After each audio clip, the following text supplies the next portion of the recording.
तो आज प्रिय भक्तों,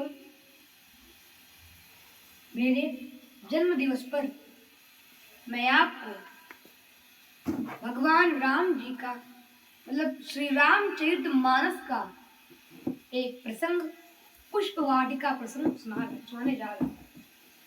आपके सामने शेयर करना चाहता हूँ, इसीलिए आप लोग उसको ध्यान से सुनिए।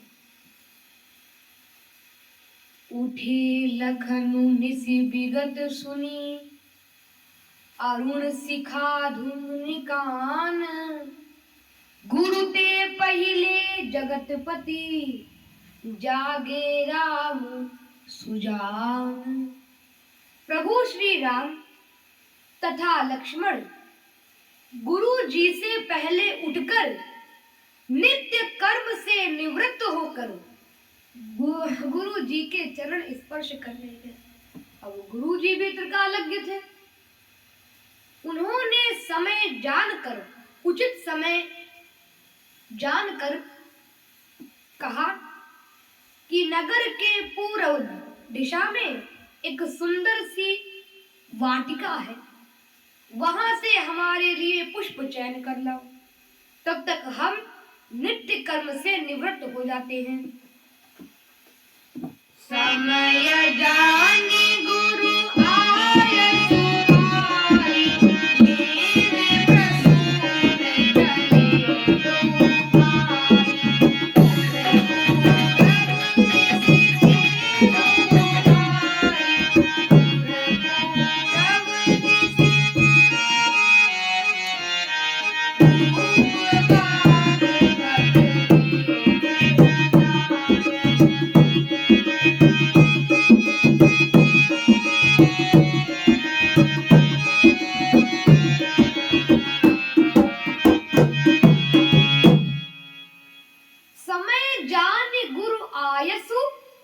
पाई।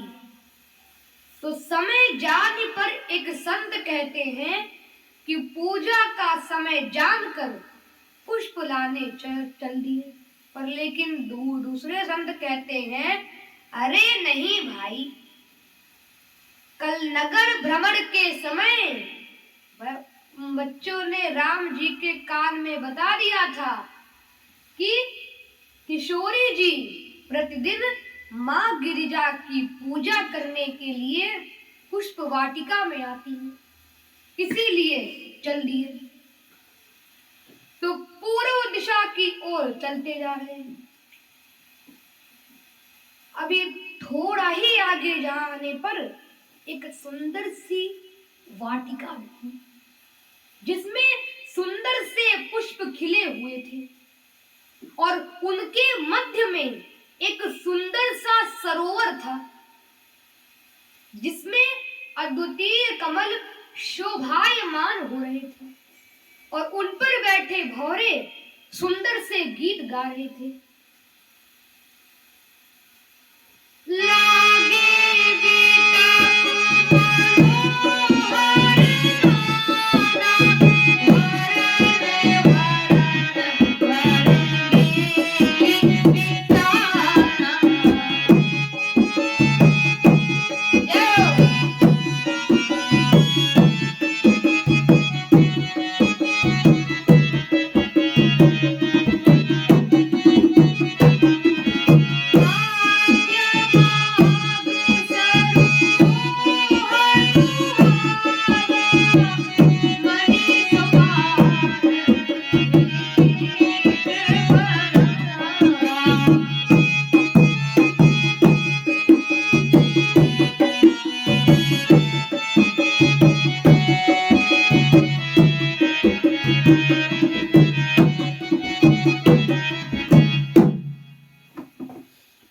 अब देखो, ये लक्ष्मी स्वरूपा की अवतार किशोरी जी की वाटिका थी। किशोरी जी की वाटिका थी, अत्यंत सुंदर मधुर वाटिका। और जब आज की भाषा में कहें तो शाही जनाना बाग था, जहां की जानकी जी प्रतिदिन माँ गिरिजा की पूजा करने आया करती थी और यहाँ पुरुष प्रवेश वर्जित था। अब देखो, इसकी शोभा का वर्णन करना असंभव है। इसकी दिव्यता और अलौकिकता को देखकर स्वर्ग के राजा इंद्र को भी अपना नंदन वन फीका लगता था। सुर संपत्ति सुर रूख ल जाए, निज संपत्ति सुर रूख ल जाए। इसकी कई सारी विशेषताएं। पहली विशेषता कि यहाँ हमेशा बसंत ऋतु बनी रहती थी, अर्थात साल के 12 महीने प्रत्येक पेड़ पर फूल खिले रहते थे, प्रत्येक पेड़ पर।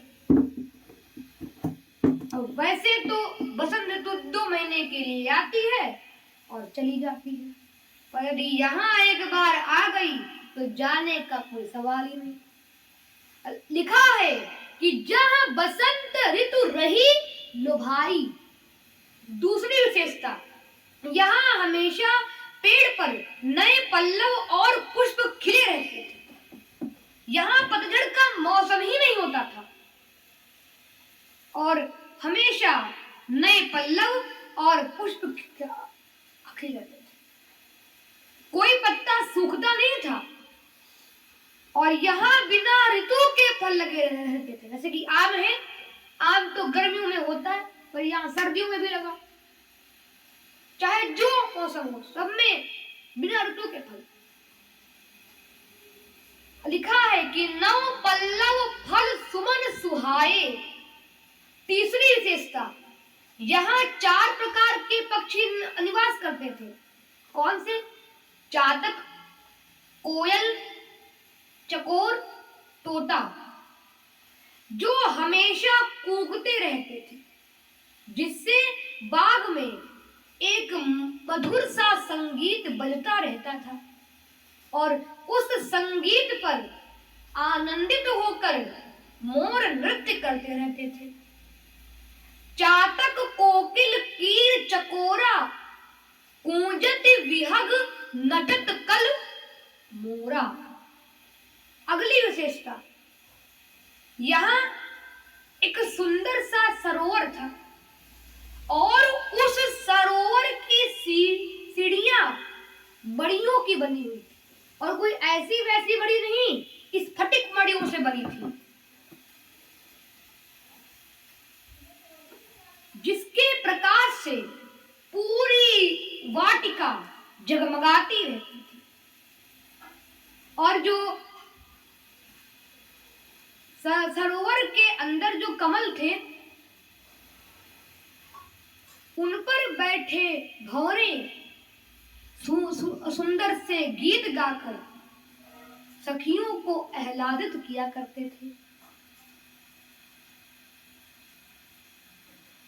गूंजते मधुकर मुखर मनोहर, मारुति त्रिविध सदा वह सुंदर। मारुति त्रिविध सदा वह सुंदर।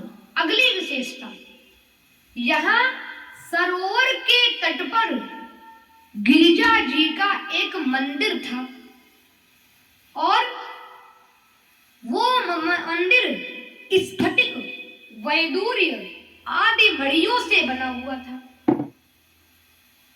और खास बात तो यह थी कि जो मंदिर की परछाई थी वो सरोवर पर पड़ती थी, जो चित्त को बरबस ही अपनी ओर आकर्षित कर लेती थी।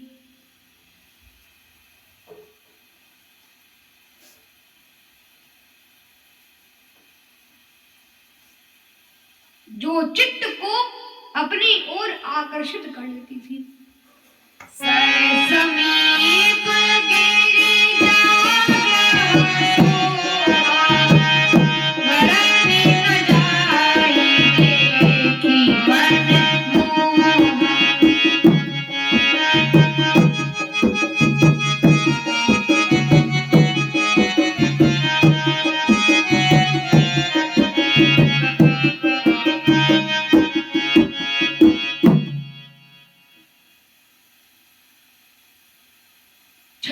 विशेषता, यहाँ हमेशा शीतल मंद सुगंध वायु बहती रहती थी, जो चित्त में भक्ति भाव को उत्पन्न कर देती थी, क्योंकि ये भक्ति रूपी सीता जी की ही वाटिका थी। इसीलिए परमात्मा रूपी भगवान श्री राम इस वाटिका में आए, क्योंकि जहां भक्ति रहती है वहां भगवान स्वयं पहुंच जाते हैं। गीध, प्रहलाद, शबरी, ये सब इनके प्रमाण हैं। प्रबल प्रेम के पाले पड़कर, प्रबल प्रेम के पाले पड़कर प्रभु को नियम बदलते देखा। प्रबल प्रेम के पाले पड़कर प्रभु को नियम बदलते देखा।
सियावर रामचंद्र की जय।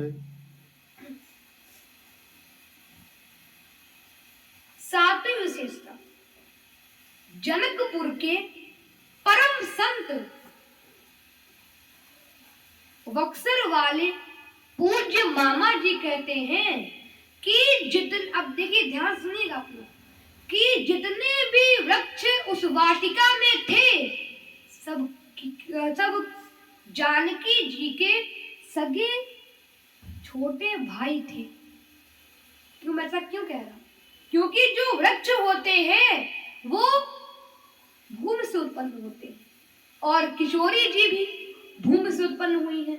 इसीलिए सभी वृक्ष किशोरी जी को अपनी सगी बड़ी बहन मानते हैं और उनके सेवा करने के भाव से ही उस वाटिका में रह रहे थे।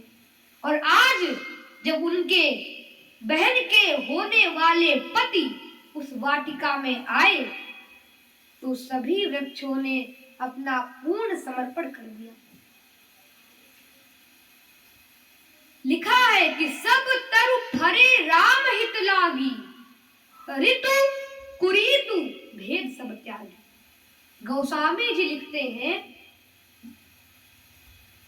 कि बाग तड़ाग बिलो की प्रभु हर्षे बंधु समेत, परमु रम्यु आरामु यहु जो राम ही सुख देत। अब राम जी वाटिका के द्वार पर पहुंचकर इधर उधर देखने लगे कि कोई माली आदि हो तो उससे पूछकर भीतर प्रवेश करे, वाटिका के भीतर प्रवेश करे, क्योंकि वो तो मर्यादा पुरुषोत्तम है, वो ऐसे अंदर जाना उचित नहीं मानते। अब विचार करो कि यदि यहाँ वृंदावन के कन्हैया होते तो क्या करते? उनको सीधे जाना शोभा नहीं देता, दीवार फांद कर जाते, दीवार फांद कर जाते और पेड़ की डालियों में बढ़िया झूला झूलते, वहां के फल खाते, फूल तोड़ते और अकेले न जाते, अपने ग्वाल बालक मुदमंगल श्रीदामा बरूथब सबको साथ लेकर जाते और बढ़िया वहां पर सरोवर में स्नान करते। और जब कोई उनको रोकता तो कहते, अरे हमको कौन रोकने वाला, और धोबी की तरह एक थप्पड़ मारकर गर्दन उड़ा देते। ये है हमारे कृष्ण कन्हैया। परंतु राम जी तो धर्म के विग्रह हैं। वाल्मीकि लिखते हैं कि रामो विग्रहवान धर्म, वो कभी भी अमर्यादित काम नहीं कर सकते। इसीलिए वाटिका के द्वार पर खड़े होकर यहाँ वहां देख रहे हैं। अब वैसे हम लोग भी पूजा आदि के लिए पुष्प तोड़ने जाते हैं तो इधर उधर देखते हैं तो सामने दिखता है बोर्ड लगा है, फूल तोड़ना मना है, तो यहाँ कौन फूल तोड़ रहे, और फिर यहाँ वहां देखेंगे और झट से एक दो फूल अपने दोने में डाल लेते हैं।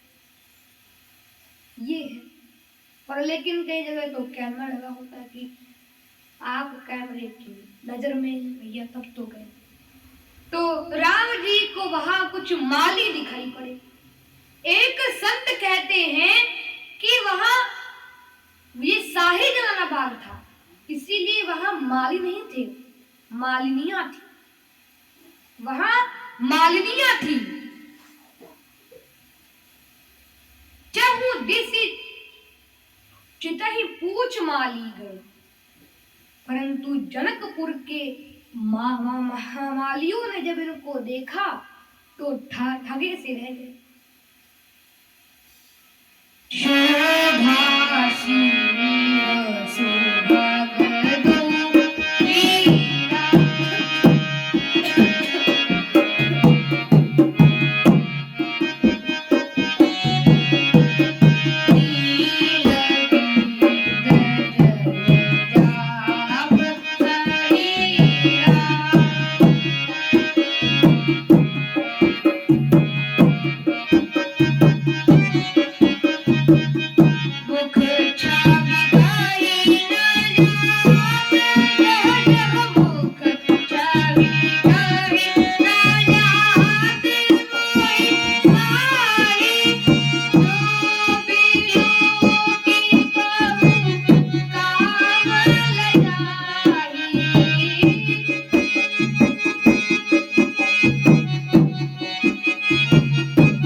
सरकार,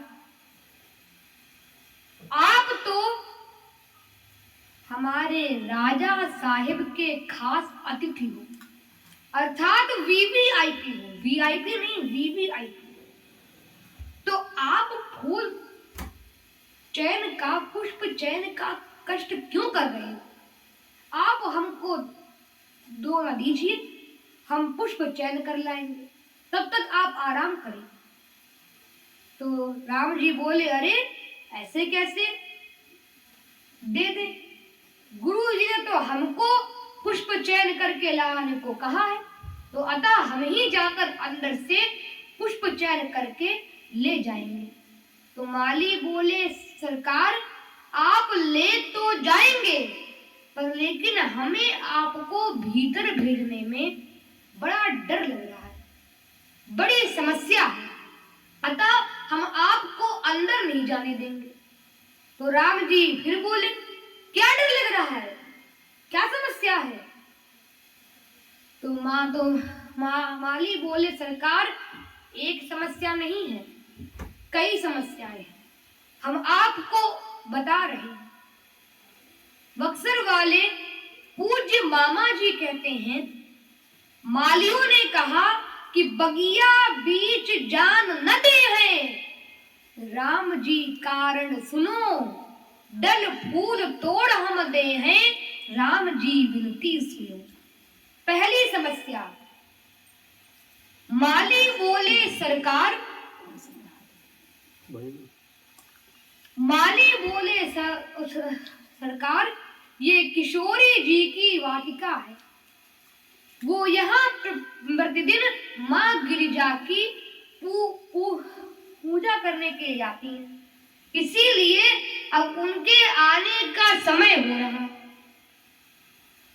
उनके आने का समय हो रहा है, और आप तो ठहरे जादू टोना वाले अयोध्या के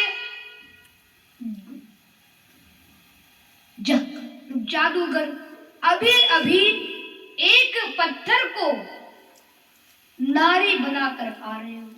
जब आपके चरण रखने से पत्थर नारी बनकर उड़ गई, तो क्या पेड़ों को कर कमलों से छूने से पेड़ नहीं उड़ जाएंगे?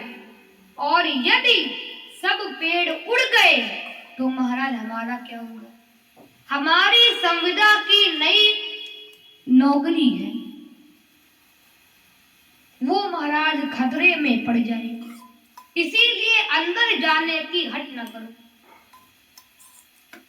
माली कहते हैं कि श्री रघुनंदन जी सुनिए, हम बाग के भीतर जाने न दे हैं, जादू बड़े तुम जानत हो, तो जादू टोना आप चले हैं। आए रहे मिथिलेश की लाडली, हमके ही भांति से बात बने हैं, और पग के पर से उड़ गए पथरा, तो करके पर से बिरिवा उड़ गई हैं। तो लखनलाल जी बोले, अरे ऐसा तो कुछ नहीं होगा, वो तो एक घटना थी, हो गई, अब बार बार थोड़ी ना होगी, वो तो एक घटना थी। और यदि आपको हमारे हाथों से डर लगता है तो हम पहले हाथ धो लेंगे, उसके बाद ही पुष्प चयन करेंगे।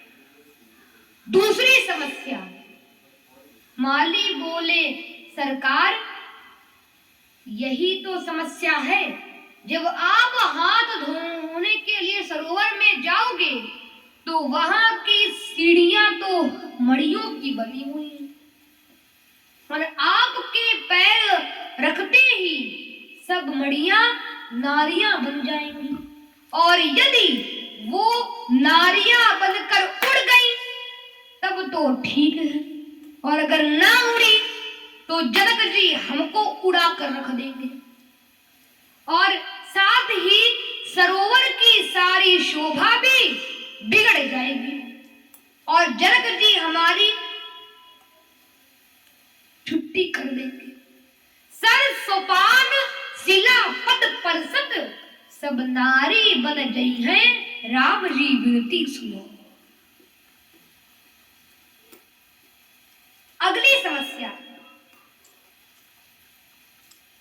महाली बोलते हैं महाराज, आप जनक राज्य के सरकारी अतिथि हो और अर्थात बहुत वीवीआईपी हो और कोमल भी हो। आपके चरण तो कमल के समान ही कोमल हैं। और क्या कहें महाराज, आपने तो पनही अर्थात जूते तक नहीं पहन रखे। वाटिका के मार्ग में बहुत से फूलों की पंखुड़ियां गिरी हैं, वो आपके चरण में चुभ जाएंगी तो आपको कितना कष्ट होगा और चोट भी आ सकती है। और जनक जी आपके चरणों में चोट को देखकर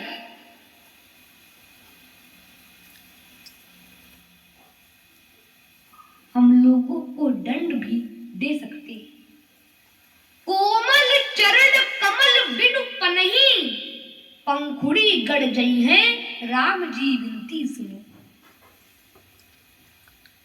चौथी समस्या, माली बोले महाराज, देखिए आप तो कमलों के भंडार हैं, आपके सारे अंग कमल हैं,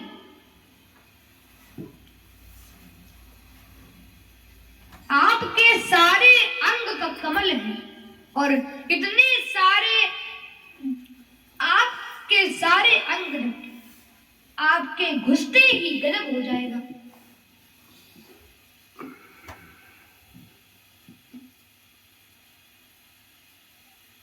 नव कंज लोचन कंज मुख कर कंज पद कंजारुणम, आपके नयन कमल, आपका मुख कमल, आपके कर कमल, आपके पैर कमल, प्रत्येक अंग कमल है।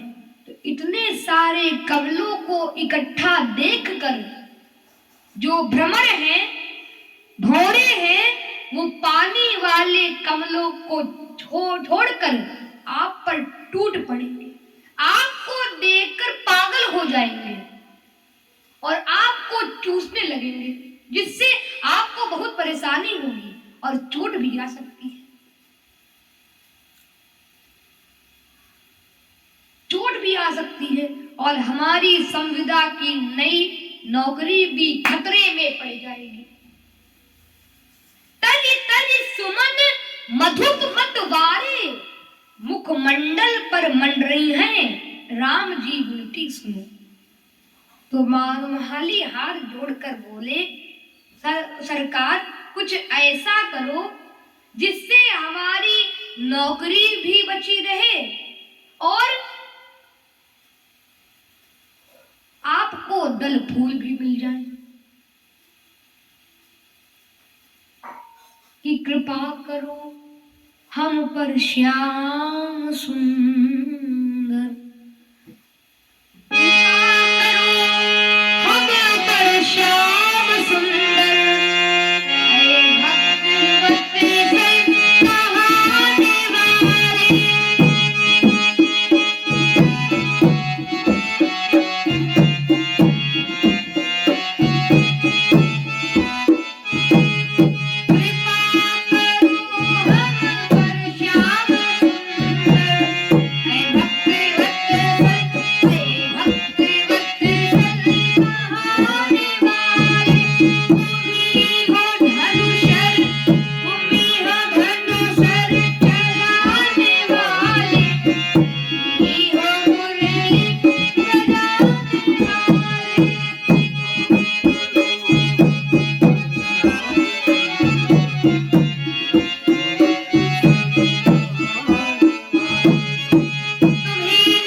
क्या करा जाए।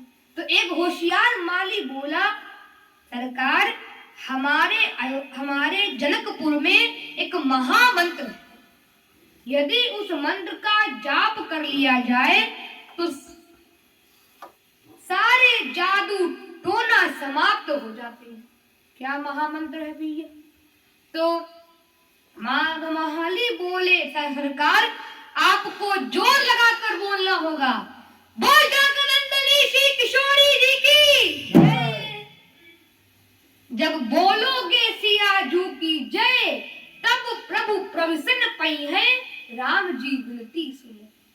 अब राम जी लखन लाल की ओर देखकर धीरे से कान में बोले, अरे ऐसे कैसे जय बोल दे भैया, हम भी अयोध्या के राजकुमार हैं, हम तो केवल अपने गुरुजी की और सूर्य देवता की जय बोलते हैं, और जिस राजकुमारी को अभी तक देखा नहीं उसकी जय कैसे बोल दे।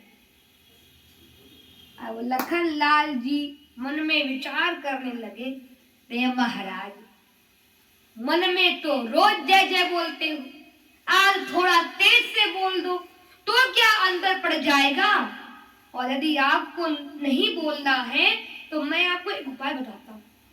मैं जोर से कहूंगा, जगदंबनी श्री किशोरी जी की, और आप बाद में धीरे से कह देना है, बस काम बन जाएगा। अब क्या था, लक्ष्मण जी ने जोर से कहा, जगदंबनी श्री किशोरी जी की, मालियों ने कहा जय, और पीछे से राम जी ने कह दिया है, बस काम बन गया। अब लक्ष्मण जी के साथ राम जी ने वाटिका में प्रवेश किया। अब जैसे ही वाटिका में प्रवेश किया, सभी पेड़ पौधों ने देखा, अरे हमारे डियर जीजा जी आ रहे हैं। देखो, जो वृक्ष हैं वो भूमि से उत्पन्न होते हैं, और किशोरी जी भी भूमि से उत्पन्न हुई है, इसीलिए जितने भी वृक्ष हैं सब किशोरी जी को अपनी सगी बड़ी बहन मानते हैं। अब देखो, सीता जी की वाटिका में कितने वृक्ष थे? एक संत कहते हैं, गेंदा गुलाब मोगरा जूही, गुल मेहंदी गुलवासा अनार। गेंदा गुलाब मोगरा जूही, गुल मेहंदी गुलवासा अनार। दाऊदी कामिनी मोल सिरी, केतकी हजारा हर सिंगार। पचरंगा चंपा सूर्यमुखी, झिलमिली मारुति नौरंगा। चांदनी कुमुद दौना केवड़ा, जल तरंग चमेली चौरंगा। गुल प्यारी गुल राजो गुलहड़, गुल चीनी गुल फनूस केला। मालती निवाड़ी मदन मान, गुल केली कुंड कमल वेला।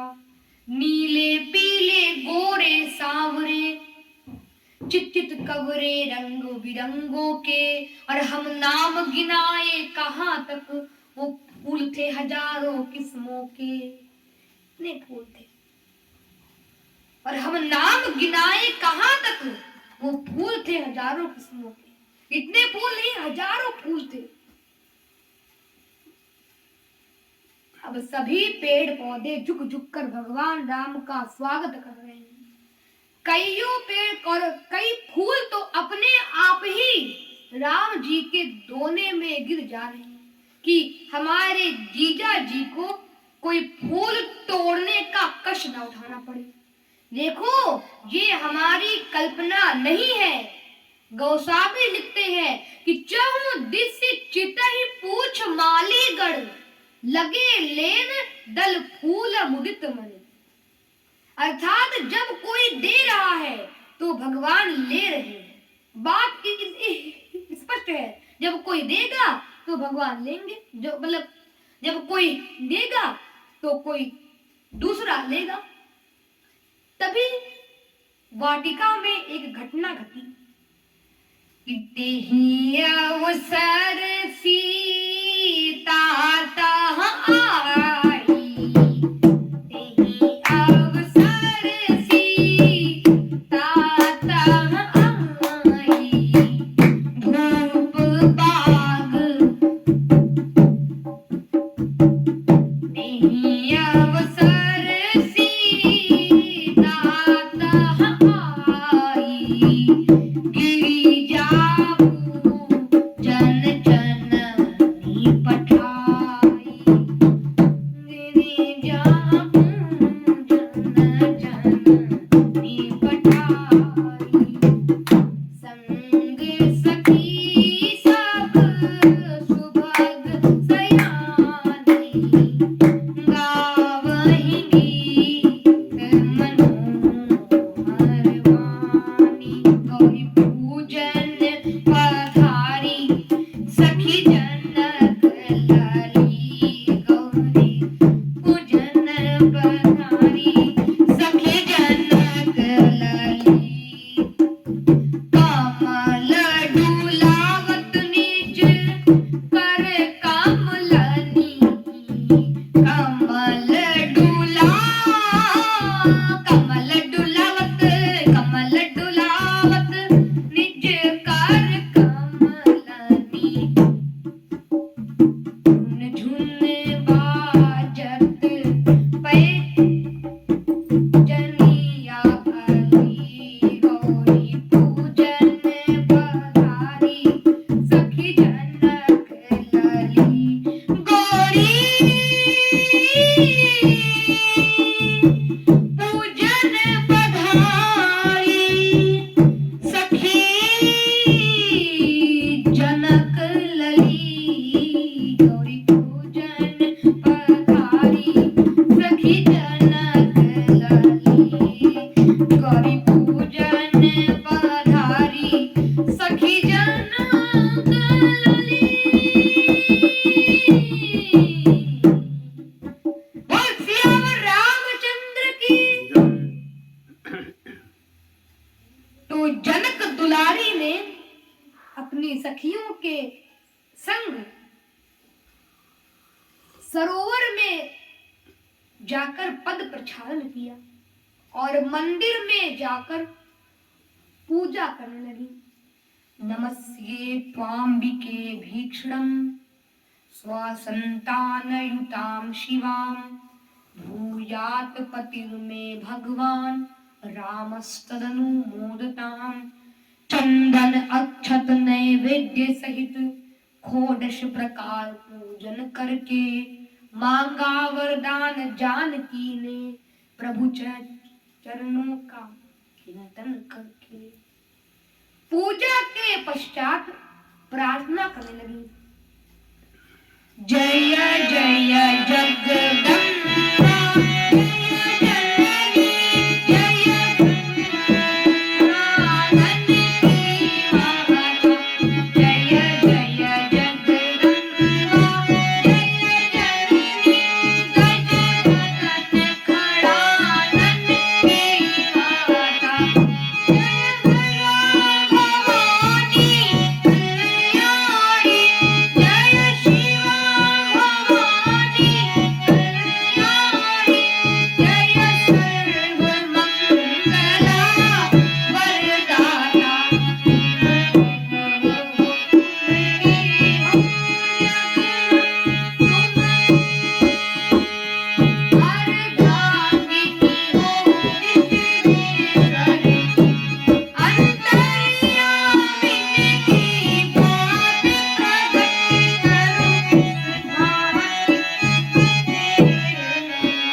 चंचल सखी पूजा करने नहीं गई, वह पूजन नहीं करी। और वो सीता जी का संग छोड़कर बाग घूमने चली गई। एक सखी सिय संग विहाई, एक सखी सिय संग विहाई,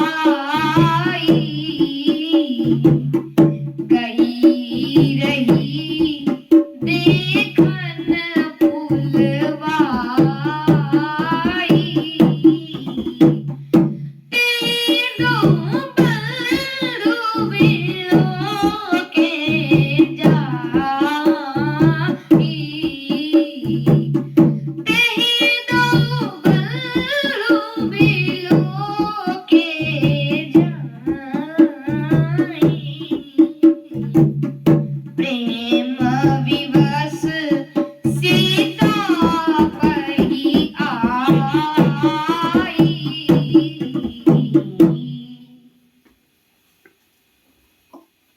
अब देखो यह बात तो विचारणीय है कि वो कौन सी सखी थी जो सीता जी का संग छोड़कर बगिया घूमने चली गई। एक संत कहते हैं कि किशोरी जी की जितनी भी सखियां थी सब देवी देवांगनाएं थी। नवला, चपला, सुमुखी, शारदा, दुर्गा, अविमला, कमला थी वे। निर्मला कोमला, रुद्राणी, निर्मला कोमला पार्वती, रुद्राणी चंद्रमुखी थी वे। पूजा छोड़कर जाने वाली सखी कोई और नहीं, जिनकी किशोरी जी स्वयं पूजा कर रही थी, अर्थात पार्वती जी थी। उन्होंने मन में विचार किया कि किशोरी जी हमसे अपने अनुरूप वर मांगेंगी कि हमको हमारी जैसा वर देना। इसीलिए हमने कल नगर भ्रमण के समय राम जी के ऊपर पुष्पों की वर्षा करके पुष्प वाटिका में आने का निमंत्रण दिया था। अब देखें कि वो आए हैं कि नहीं, क्योंकि आज हमको इनसे मिलवाना है। इसीलिए सीता जी का संग छोड़कर वो सखी फुलवारी देखने गई और वहां दोनों भाइयों को देखकर व्याकुल हो गई। बेचैन विकल विह्वल व्याकुल, अपनी सब गतिमति खोकर वह आई पास किशोरी के, पुलकित प्रेमातुर होकर। उसके पग यहाँ वहां पड़ने लगे, उसके अंदर प्रेम की तरंगे उठने लगी, वो तो खो गई, उसकी दशा विचित्र हो गई। प्रेम मगन तन पुलक शरीरा, गद गद घिरा नयन बह नीरा। जब और सखियों ने देखा तो चकित रह गई और बोली, अरे जरा ठहर तो, सांस तो ले और बता तो इतनी प्रसन्न क्यों है। तो वो सखी बोली कि देखन गई रही फूलवाई, देखन गई रही फूलवाई, तहाँ दो बंधु बिलो के जाई,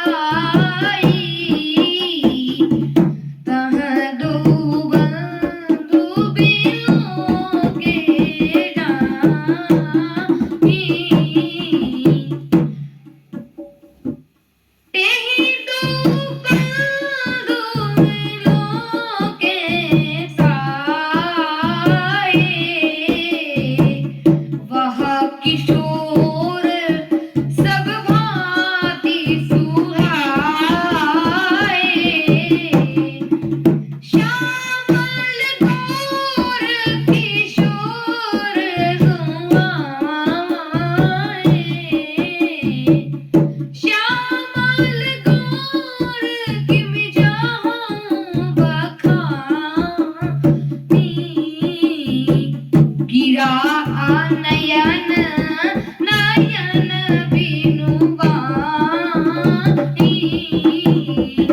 गिरा नयन नयन बिनुवाई।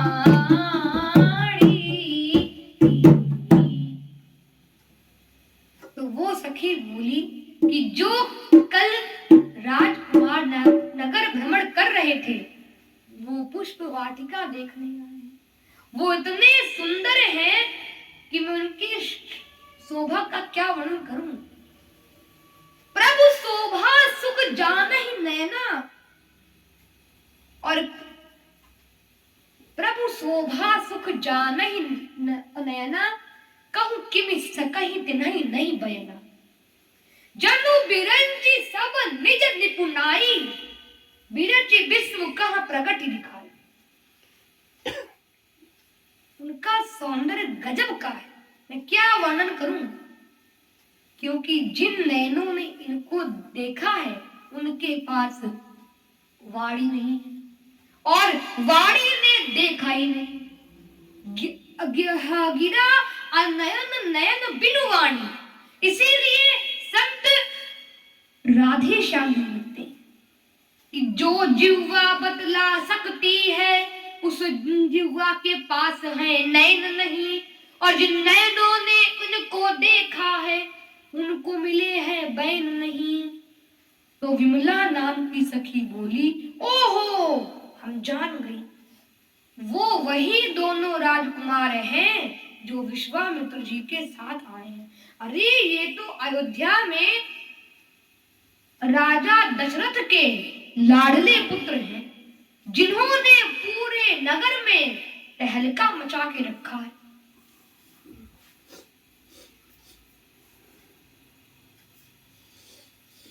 जिन्होंने जरूर मोहिनी नारी की सबस नगर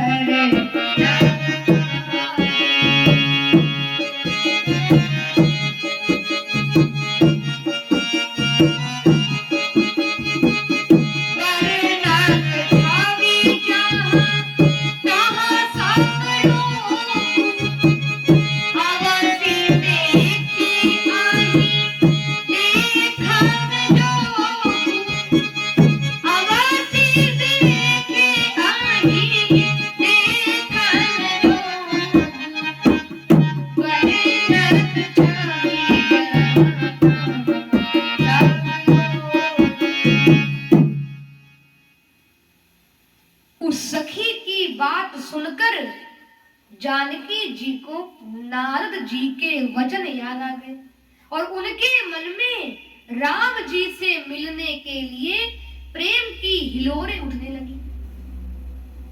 तो सभी सखियों ने उस सखी को आगे करके सीता जी के संग में चल दी, क्योंकि सभी सखियां सीता जी के मनोभाव जान गई। कितना छिपाओ छिप न सकेगा राज जो इतना गहरा, और दिल की बात बता देता है असली नकली चेहरा। एक बार नारद जी घूमते घामते जनकपुर आए और आए तब उन्होंने कहा था कि इनके प्रिय का प्रथम मिलन पुष्प वाटिका में होगा। वो परम ब्रह्म परमात्मा विवाह से पहले भक्ति का दर्शन करने के लिए पुष्प वाटिका में आएगा। तो किशोरी जी को लगा कि जैसे वही दिखा गया। सुमेरी सीय नारद वचन उपजा मन विश्वास, और इधर राम जी खिले खिले पुष्प चुन रहे थे और लखन लाल अध खिली कलियां चुन चुनकर उसका गजरा बनाकर प्रभु का श्रृंगार कर रहे थे।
उन्ने हाथों पे मैं सज के और सज के उन्ने हाथों पे मैं सज के उन्ने हाथों पे मैं वारी फूलों से सज रही श्रीरंगावली आरी और साथ सज रही विश्वासों की दुलारी और साथ सज रही। बोल वृंदावन बिहारी लाल की, बोल सियावर रामचंद्र की। तभी राम जी को वहां किसी के नूपुरों की मधुर धुन सुनाई पड़ी और वो ध्वनि इतनी मादक थी कि राम जी का चित्त अविचलित हो गया। उनको लगा कि जैसे कामदेव उन पर भी दुंदुभी बजाकर विजय प्राप्त करना चाहता है। कंकन किंकिन नूपुर धुनि सुनी कहत लखन सन राम हृदय में। मानहु मदन दुंदुभी दीन्ही मनसा विश्व विजय कह कीन्ही। अब राम जी ने पुष्प चुनना बंद कर दिया और इधर उधर देखने लगे कि ये इतनी कर्ण प्रिय ध्वनि नूपुरों की कहां से आ रही है। तभी सामने से आती हुई किशोरी जी को देखकर राम जी ठगे से रहे और एक चकोर की भांति टकटकी लगाकर उनको देखने लगे। बोल सियावर रामचंद्र की।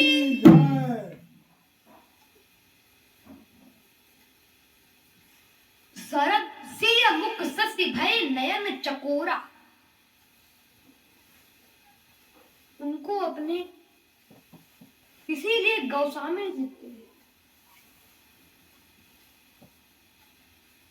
कि मनहु सकुच निमित्त तजे दिगंचल भये विलोचन चारु अचंचल मनहु सकुच निमित्त तजे दिगंचल।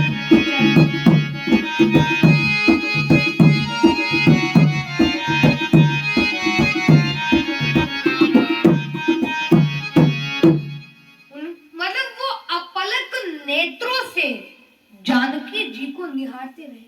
उनकी पलकें गिरना ही बंद हो गई और उनके मन में प्रेम की तरंगें उठने लगी। सुध बुध खो गई क्योंकि पलकों में महाराज जनक के पितामह निमि का निवास है। उनको अपने गुरु के श्राप के कारण उनका शरीर छूट गया और वो सबकी पलकों में निवास करने लगे। और आज जब उन्होंने देखा कि हमारे वंश की पुत्री और दामाद का प्रथम मिलन हो रहा है तो हमारा यहाँ रहना ठीक नहीं, इसीलिए वो पलकें छोड़कर चले गए।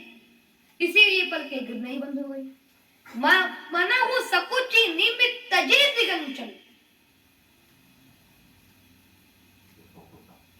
अब देखो भगवान राम बहुत देर तक किशोरी जी को निहारते रहे, कुछ बोल नहीं पा रहे थे और मन ही मन उनके रूप की प्रशंसा करने लगे।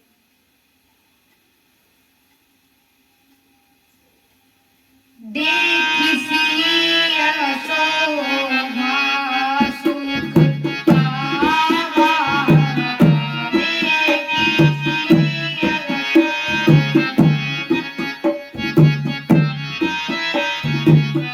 हृदय सराहा निर्वचन पावा हृदय।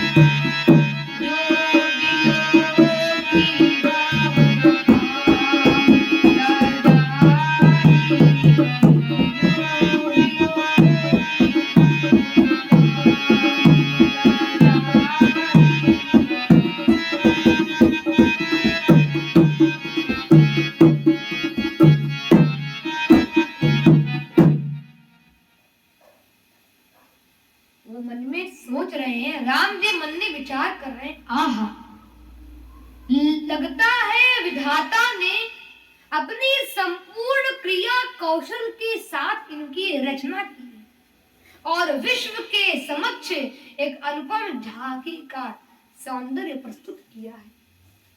एक शायर कहता है कि खुदा भी जब आसमां से जमीन पर देखता होगा, ब्रह्म भी आसमां से जब जमीन पर देखता होगा, और सिया जू को किसने बनाया सोचता होगा, सिया जू को किसने बनाया सोचता होगा। तो राम जी मन में सोचने लगे कि सुंदर नहीं, सुंदरता की खान है, सुंदरता का पावर हाउस है, और यही सबको सुंदरता सप्लाई करती है।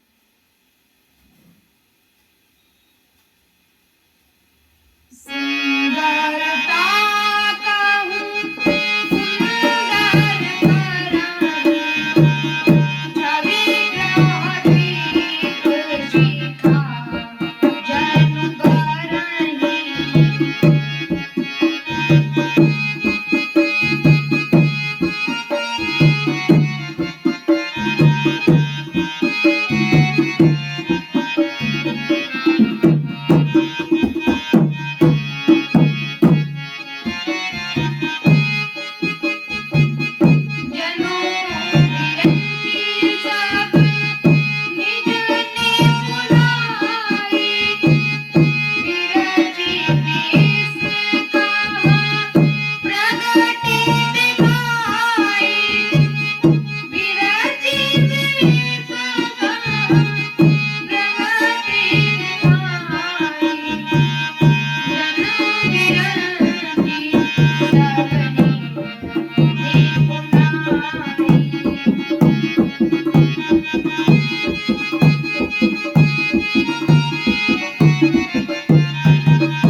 अब गोस्वामी जी तो सीता जी की शोभा का वर्णन करने के लिए कोई उपमा ही नहीं ढूंढ पाए और अंत में लिख दिया कि सब उपमा कवि रहे जुठारी, के ही पट तेरो विदेह कुमारी।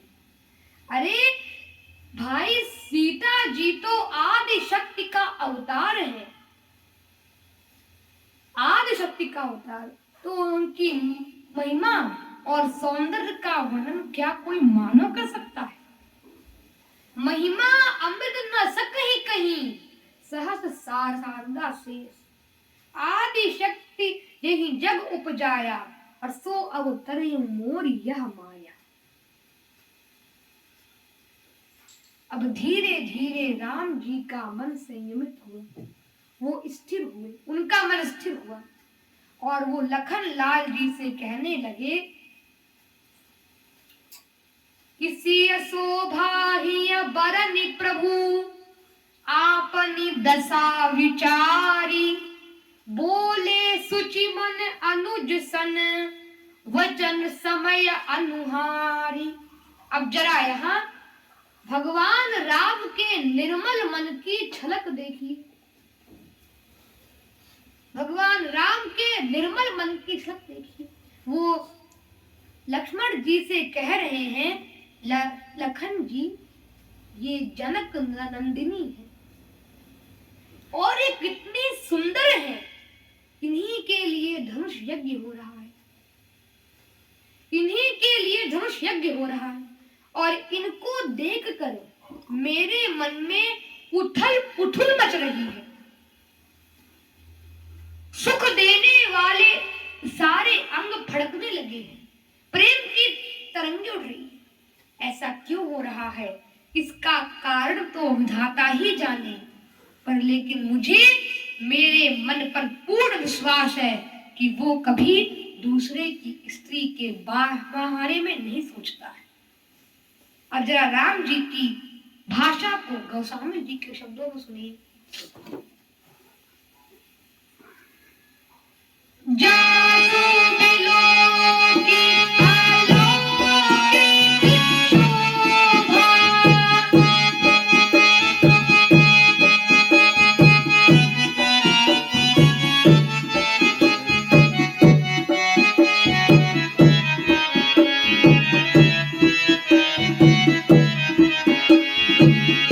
जासु बिलोकी अलौकिक शोभा। सहज पुनीत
अब जरा यहाँ देखिए कि राम जी का मन इतना निश्चल है कि जो भी मन में आया सब छोटे भाई से कह दिया।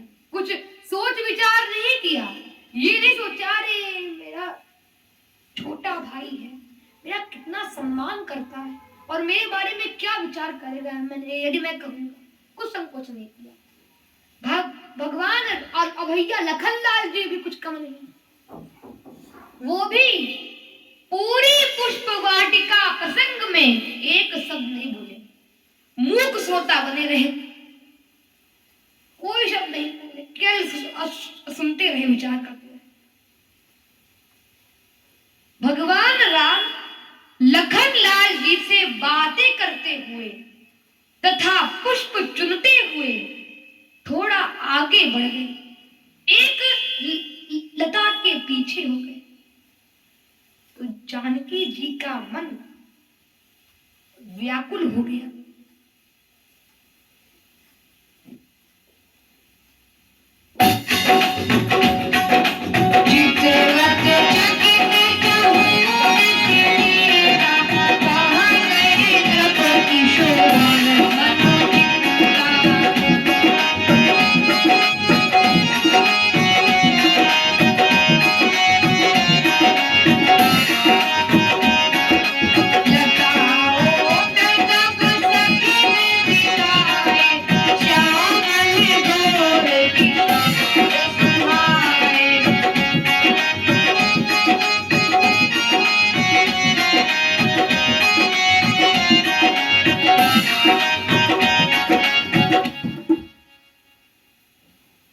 लता ओट तब सखी न दिखाई और श्यामल गौर किशोर सुहाए।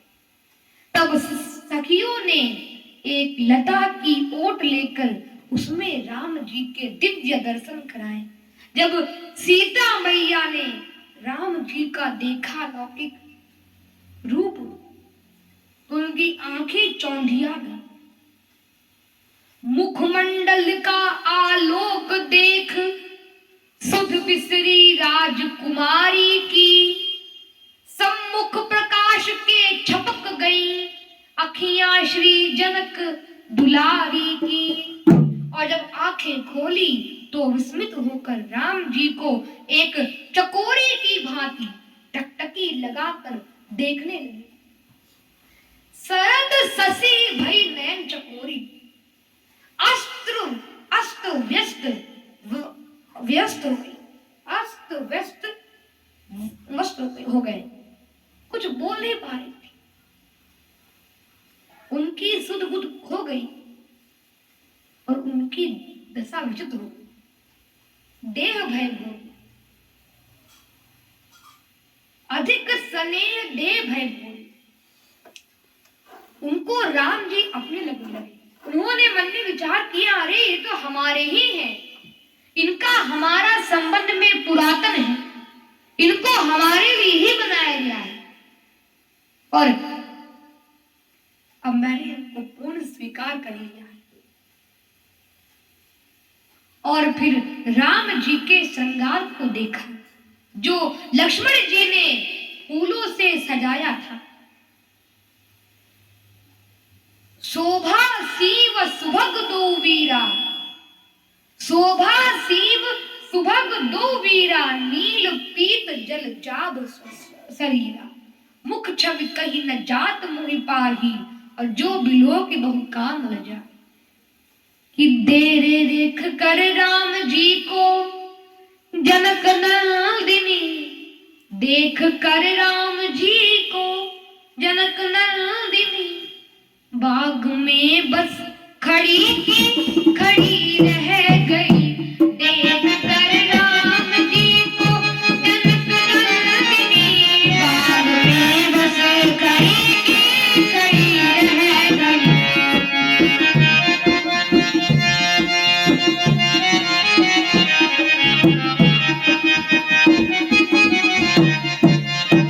राम देखे सिया और सिया राम को, चारों अखियां लड़ी की लड़ी रह गई, देख कर राम जी को जनक नंदिनी, बाग में बस खड़ी की खड़ी रह गई।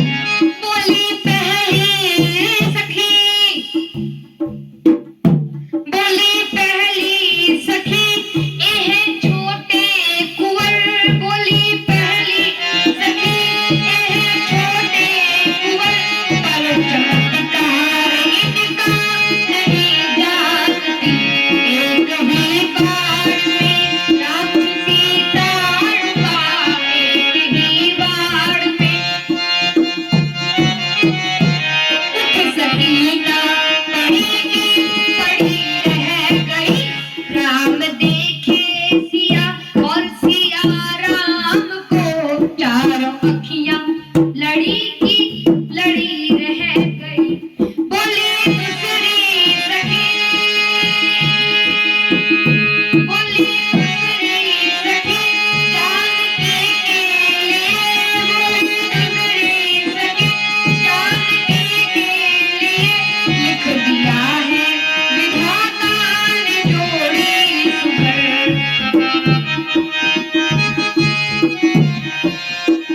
पर धनुष के से तोड़ेंगे कोमल उमर,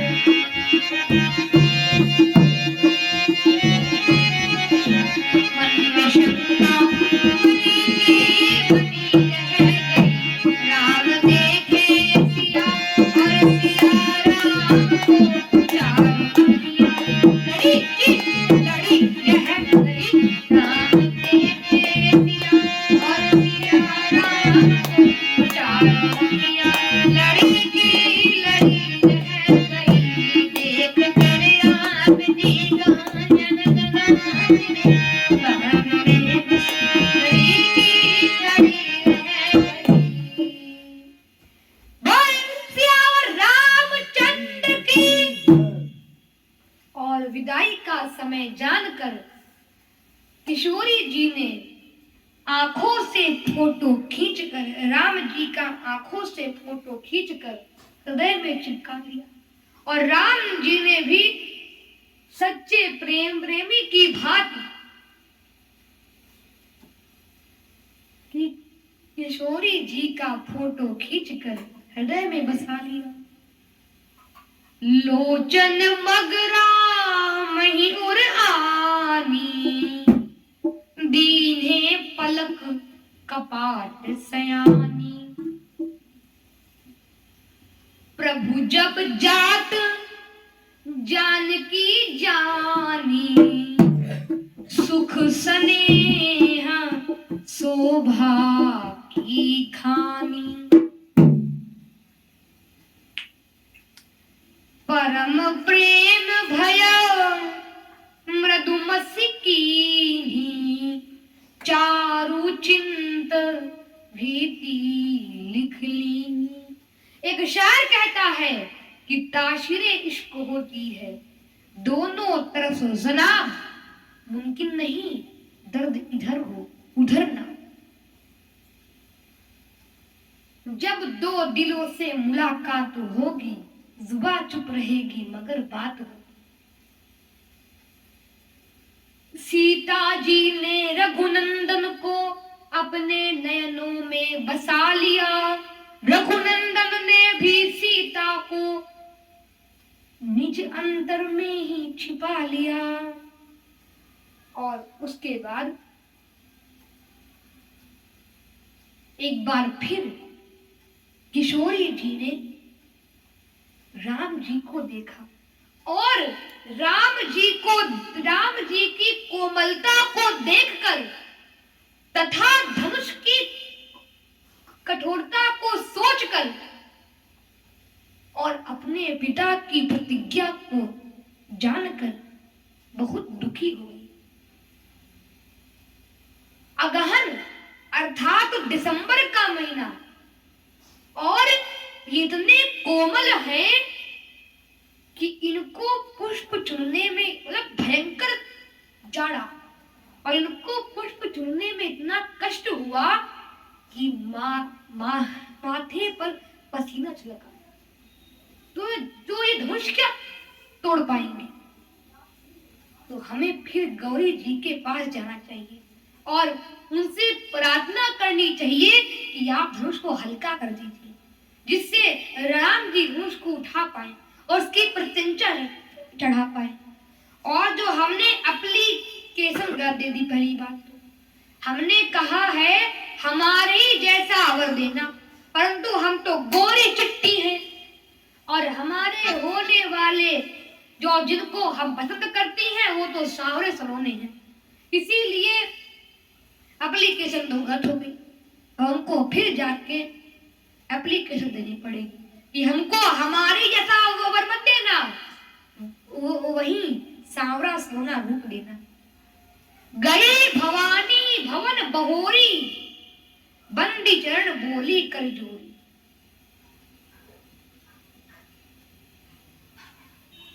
और प्रार्थना करने लगी, जय जय गिरिवर राज किशोरी।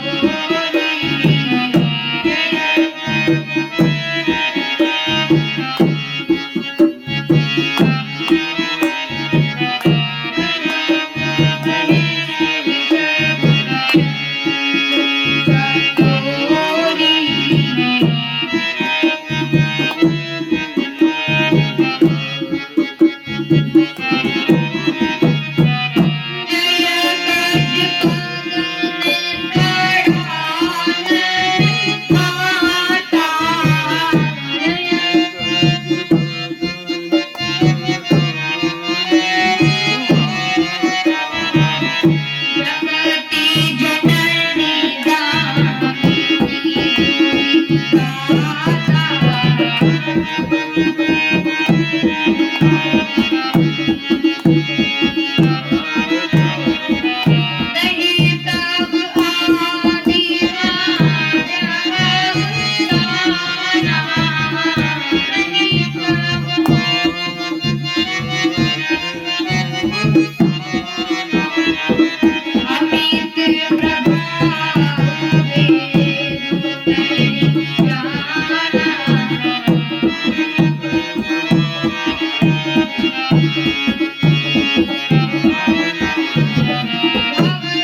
पार्वती जी जो उनकी मूर्ति थी वो मूर्ति के रूप में ही मुस्कुराने लगी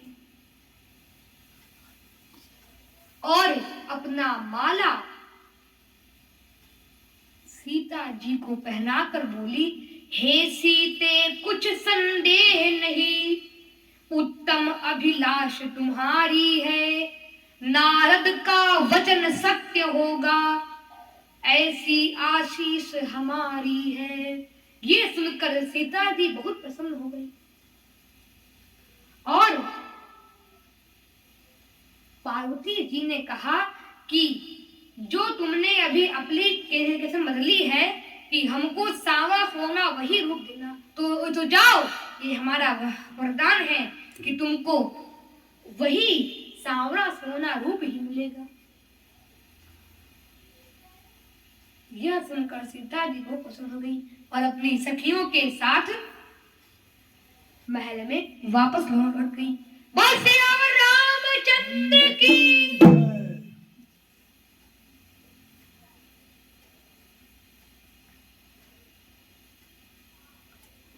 आप सभी को 9 वर्ष की हार्दिक